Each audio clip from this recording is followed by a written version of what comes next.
नमस्कार and I welcome to all of you in global lookout. दोस्तों, recently government ने national logistic policy launch किया है जिसका ऑब्जेक्टिव बताया जा रहा है कि है quick and last mile delivery and transport related challenges. यानी कि देश के कोने कोने को कनेक्ट करने की बात की जा रही है, साथ ही साथ जो चैलेंजेस हैं लॉजिस्टिक सेक्टर में उसको कम करने के लिए ये पॉलिसी लाई गई है। इसे समझने से पहले जरूरी है कि लॉजिस्टिक होता क्या है वो समझा जाए। लॉजिस्टिक कहते हैं किसी रिसोर्स को एक पॉइंट से दूसरे पॉइंट तक मूव कराने के लिए जो प्लानिंग, कोऑर्डिनेशन, स्टोरिंग और मूवमेंट होती है उसको, चाहे वो फिनिश्ड प्रोडक्ट को मूव करना हो प्रोडक्शन सेंटर से कंजम्पशन पॉइंट तक, या फिर रॉ मटेरियल का मूवमेंट हो इसके सोर्स से प्रोडक्शन सेंटर में इसके यूटिलाइजेशन के लिए, ये सब आता है लॉजिस्टिक में।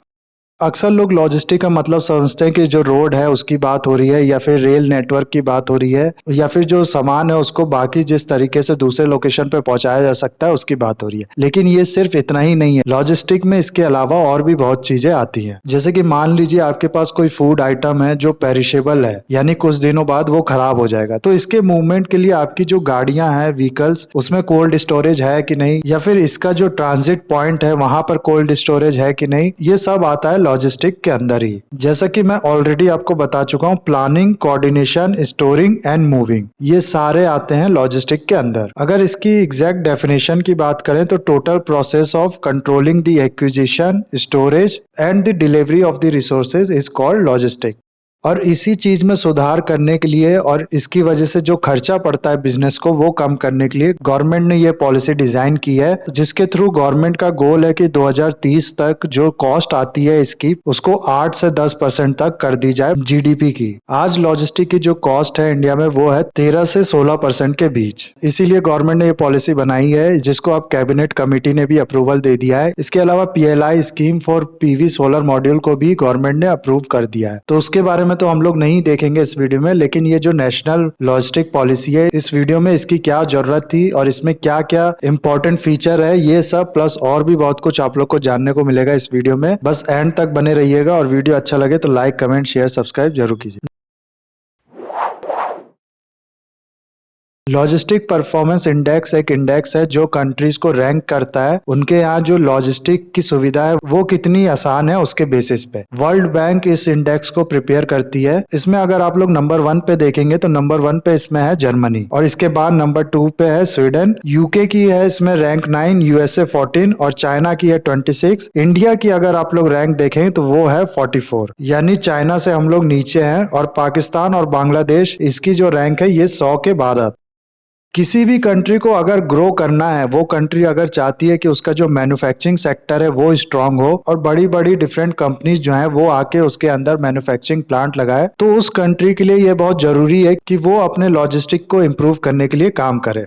मान लीजिए कोई कंपनी है जो कोई लोकेशन कंसिडर कर रही है अपने मैन्युफैक्चरिंग प्लांट लगाने के लिए, और उसके पास दो कंट्री का ऑप्शन है। एक वो जहां पर लॉजिस्टिक कॉस्ट बहुत हाई है, तो ऐसे में होगा क्या कि जो रॉ मटेरियल वो मंगाएगा अपने प्रोडक्शन के लिए उसकी कॉस्ट भी बढ़ जाएगी। उसके ट्रांसपोर्टेशन कॉस्ट हाई होने की वजह से वो अपना सामान बेचेगा मार्केट में तो उसकी कॉस्ट भी हाई होगी, क्योंकि उसको भी ट्रांसपोर्टेशन में खर्चा करना पड़ेगा उस सामान को कंज्यूमर तक पहुंचाने के लिए। ऐसे में होगा क्या कि उसका जो प्रोडक्ट होगा उसके कॉस्ट हाई होगी, उस हाई कॉस्ट की वजह से जो डिमांड होगी उसके प्रोडक्ट की वो कम हो जाएगी, और जिसकी वजह से उसके बिजनेस में उसको प्रॉफिट नहीं होगा और उसका ग्रोथ नहीं हो पाएगा। ऐसे में अगर वो दूसरी कंट्री चूज करता है जहां की लॉजिस्टिक कॉस्ट कम है, जहां से सामान बाहर दूसरे देशों में पहुंचाना भी आसान है, तो इसकी वजह से वो जो प्रोडक्शन है केवल उस पर अपना फोकस दे पाएगा, और जो उसको रॉ मटेरियल हो गया या फिर उसका जो प्रोडक्ट मार्केट में पहुंचाने की कॉस्ट होगी वो बहुत कम हो जाएगी, जिसकी वजह से उसकी प्रोडक्ट की डिमांड भी बढ़ेगी और उसको अच्छा प्रॉफिट मार्जिन भी मिल पाएगा। इसके अलावा अगर कोई आइटम पेरिशेबल है तो उसको सही टाइम तक मार्केट में पहुंचाना भी जरूरी है, ताकि उसके खराब होने से पहले उसका इस्तेमाल हो सके, अदरवाइज वो पूरा प्रोडक्ट वेस्ट हो जाएगा। इसलिए लॉजिस्टिक एक इंपॉर्टेंट टूल है जो कि बहुत बड़ा रोल प्ले करता है बाकी जो इकोनॉमिक इंडिकेटर है उसको इंप्रूव करने के लिए। ट्रांसपोर्ट कॉस्ट कम होगा तो प्रोडक्ट की कॉस्ट कम होगी, प्रोडक्ट की कम कॉस्ट होगी तो कंजप्शन बढ़ेगी, कंजप्शन बढ़ेगा तो प्रोडक्शन बढ़ेगा, फिर उसके बाद ज्यादा जॉब्स क्रिएट होंगी और इस पूरे का फायदा मिलेगा इकोनॉमी को। इसीलिए लॉजिस्टिक कहा जा सकता है कि एक नहीं बहुत तरीके से कंट्रीब्यूट करता है इकोनॉमी की ग्रोथ। इंडिया जो है उसको हर साल 14% का लॉस होता है उसके जो लॉजिस्टिक अच्छा ना होने की वजह से। अगर एग्जैक्ट नंबर की हम लोग बात करें तो 2010 का ये डाटा है जिसमें कहा गया था कि हर साल इंडिया को 65 बिलियन का लॉस होता है। इसके बाद कोई नया डाटा हम लोग के पास नहीं है, लेकिन आज ये जो नंबर होगा ये आई एम श्योर इससे कहीं ज्यादा हाई होगा। इसी चीज को रोकने के लिए कई साल से गवर्नमेंट जो है वो अलग अलग स्टेप ले रही थी अपने लॉजिस्टिक सेक्टर को इम्प्रूव करने के लिए। और सिर्फ इंडिया ही नहीं, सारी कंट्रीज के दिमाग में ये होता है कि कैसे हम लोग अपना इंफ्रास्ट्रक्चर डेवलप करें और जो लॉजिस्टिक कॉस्ट है उसको कम करें।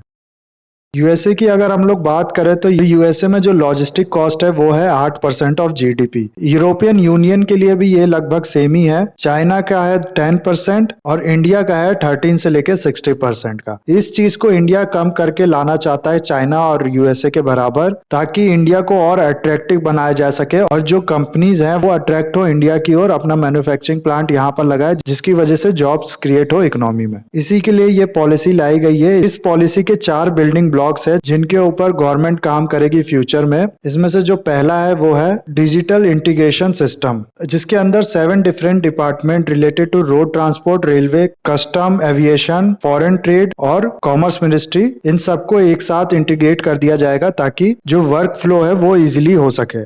इसके अलावा जो बिजनेसमैन है या जो मैन्युफैक्चरिंग उसके लिए बनाया जाएगा यूनिफाइड लॉजिस्टिक इंटरफेरेंस प्लेटफॉर्म। इसके अंदर जो सारे लॉजिस्टिक और ट्रांसपोर्ट सेक्टर हैं उसको एक साथ एक पोर्टल के अंदर डाल दिया जाएगा और इन सब की सुविधा उठा पाएगा जो बिजनेसमैन है। वो जो रियल टाइम डाटा है वो मिल पाएगा कि इतने टाइम पे ये गाड़ी यहाँ से यहाँ जा रही है तो इसमें आप अपना सामान भिजवा सकते हैं। इस तरह का जो डाटा होगा वो पर्सन को मिल पाएगा यूएलआईपी सिस्टम में। जो तीसरा इसका बिल्डिंग ब्लॉक है वो है ईज ऑफ लॉजिस्टिक यानी ई लॉक्स। ये एक डिजिटल प्लेटफॉर्म होगा जिसमें कोई भी अगर ऑपरेशन इशू आ रहा है किसी पर्सन को तो वो यहाँ से हेल्प ले सकेगा। इसके अलावा इसमें एक सिस्टम इंप्रूवमेंट ग्रुप भी बनाया गया है जो कि जितनी भी प्रॉब्लम्स आएंगी उसको सॉल्व करने के लिए जो एक्शन है वो लेगा, ताकि ये जो पूरा सिस्टम है ये कंटिन्यूअसली इवॉल्व होता रहे और इम्प्रूव होता रहे। इन चारों बेसिस पे डिजाइन की गई है ये पॉलिसी जिसके थ्रू हमारे लॉजिस्टिक सिस्टम को इम्प्रूव किया जाएगा। इसके अलावा पिछले कुछ सालों में गवर्नमेंट ने कई इंपॉर्टेंट स्टेप लिए हैं लॉजिस्टिक सेक्टर को इम्प्रूव करने के लिए। जैसे कि सबसे पहले तो लॉजिस्टिक डिवीजन क्रिएट किया गया था कॉमर्स मिनिस्ट्री में। फिर अक्टूबर 2021 में गवर्नमेंट गति शक्ति स्कीम लेके आई थी जिसके अंदर 100 लाख करोड़ के इन्वेस्टमेंट की बात की गई थी इंफ्रास्ट्रक्चर डेवलपमेंट के लिए।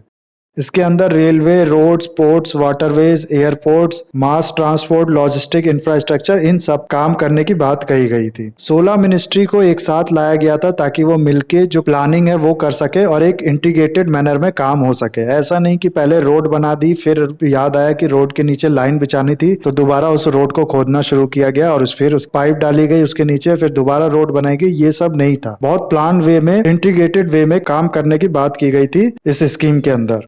इसके अलावा 2 इंपॉर्टेंट स्कीम यहाँ पर और हैं, भारतमाला और सागरमाला। इनकी भी बात करना यहाँ पर जरूरी है। भारतमाला बात करता है रोड नेटवर्क्स बनाने की, हाईवेज बनाने की, और इसी तरह सागरमाला प्रोजेक्ट जो है वो बात करता है वाटरवेज बनाने के लिए। जितने भी रिवर्स, लेक्स ये सब है इनको जोड़ के एक वाटरवेज बनाया जाए जिसको इस्तेमाल किया जाए ट्रांसपोर्ट के लिए। तो पिछले कई सालों से गवर्नमेंट लॉजिस्टिक इंप्रूव करने में लगी हुई है और इसके लिए काफी स्टेप ले रही है। इन स्कीम के अलावा गवर्नमेंट ने recently logistic ease across different state index भी अनाउंस किया है जिसमें डिफरेंट जो स्टेट्स हैं उनको इंडेक्स किया जाएगा कि किस स्टेट के अंदर लॉजिस्टिक ज्यादा ईजी है और फिर उस स्टेट को अवार्ड भी दिया जाएगा। और सिर्फ स्टेट ही नहीं बल्कि उन कंपनीज को भी अवार्ड देने की बात की गई थी जो कि लॉजिस्टिक सेक्टर में अच्छा काम कर रही है। और रिसेंटली इसमें पहली बार जो अवार्ड है वो दिया भी गया है जिसमें गुजरात को बेस्ट परफॉर्मिंग स्टेट का अवार्ड मिला है। इसके अलावा इस समय जो चैलेंजेस है लॉजिस्टिक सेक्टर में उसके बारे में भी जानना जरूरी है। अगर हम लोग रेल सेक्टर की बात करें तो इसमें काफी स्ट्रक्चरल डेफिशिएंसी है जिसको ठीक करना बहुत जरूरी है। प्लस जितनी भी जो फ्राइट ट्रेन होती हैं यानी कि जो मालगाड़ियां होती हैं उनकी इस समय जो स्पीड है वो बहुत स्लो है। इस समय जो मालगाड़ियां हैं उनकी स्पीड रखी जाती है 25 किलोमीटर पर आवर की। ये बहुत टाइम यही स्पीड रखी गई है मालगाड़ियों की। इसको जरूरत है बढ़ाने की और ठीक डबल करने की। इसके अलावा वाटरवेज के बारे में हम लोग कई टाइम से सुन रहे हैं कि इसको डेवलप करने की जरूरत है और इस पे काम करेगी गवर्नमेंट, लेकिन अभी तक कोई खास काम होता हुआ उस पे दिखा नहीं है। पोर्ट इंफ्रास्ट्रक्चर की क्वालिटी पे काम करने की जरूरत है, प्लस इसका जो साइज है उसको भी बढ़ाने की जरूरत है। चाइना यहाँ पर अच्छा एग्जाम्पल है जिससे हम लोग पोर्ट इंफ्रास्ट्रक्चर के बारे में काफी कुछ सीख सकते हैं। इसके अलावा रोड लॉजिस्टिक जो है वो टोटली फ्रेगमेंटेड सेक्टर है, जिसमें ज्यादातर जो ट्रक ओनर है वो स्मॉल फ्लीट ही ओन करते हैं। इसमें जरूरत है कि बड़े प्लेयर्स जो है वो एंट्री ले, ताकि इसकी भी इम्प्रूवमेंट हो और रोड ट्रांसपोर्ट की जो कॉस्ट है वो कम हो। एयर लॉजिस्टिक को भी इम्प्रूव करने की जरूरत है, ताकि जो पेरिशेबल आइटम्स है उसको भी अच्छे से सप्लाई किया जा सके और उसको भी लास्ट माइल तक डिलीवर किया जा सके। तो आई होप ये जो पॉलिसी गवर्नमेंट ने अनाउंस की है इसको अच्छे से इम्प्लीमेंट किया जाएगा, और ये जो लिमिटेशंस हैं या फिर ये जो चैलेंजेस है लॉजिस्टिक सेक्टर को, ये इससे अच्छे से टैकल किया जा सकेगा। तो इस वीडियो को गाइज हम लोग यहाँ पर करते हैं खत्म। आई होप ये वीडियो आपको अच्छा लगा होगा। इसे लाइक, कमेंट, शेयर, सब्सक्राइब जरूर कीजिएगा। That's all, have a nice day, take care.